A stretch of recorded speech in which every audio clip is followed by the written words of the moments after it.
A 5-year varsity starter, Sydney Reid is among the statistical leaders in just about every category.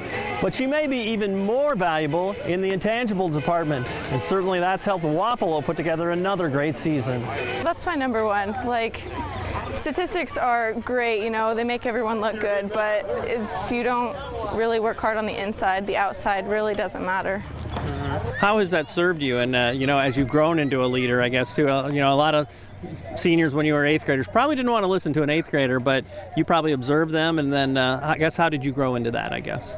Well, I guess being around, especially here for 5 years now, you really see how the program's going, and you've been around it long enough to where you feel more comfortable each time you come on to the field and with these girls.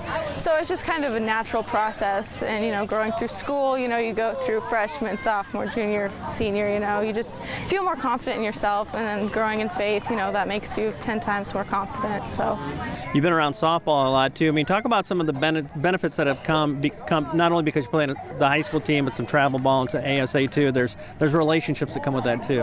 Right. I've been around many different coaches and seen many different coaching styles, and I feel like it's made me a better rounded athlete. Especially at the position she plays, she's got to be like that.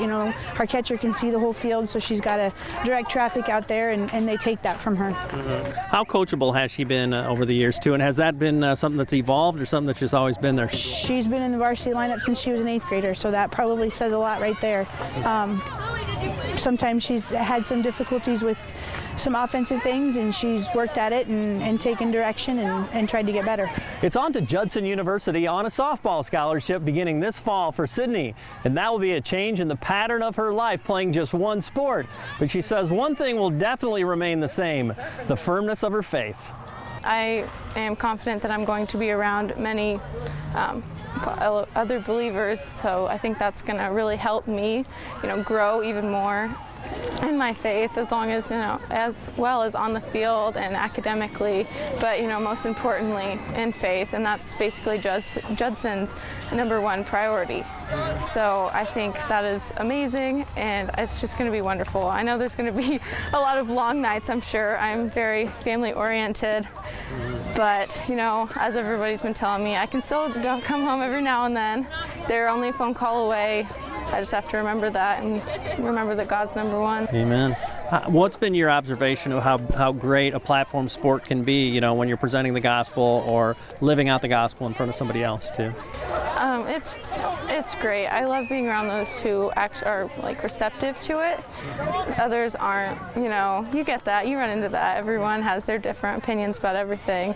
But when you are with someone who is has the same faith as you, it's amazing. I have a great friend who just supports me so much. So it's wonderful. It really helps. How about you? Are you ready to start Fellowship of Christian Athletes at your high school, college, or middle school, just like they have here at Wapello? Or maybe you're looking for information on camp coming up later this summer. To find out that information, go to our website at ILLOWAFCA.org. With the FCA Story of the Week, I'm Dan Pearson.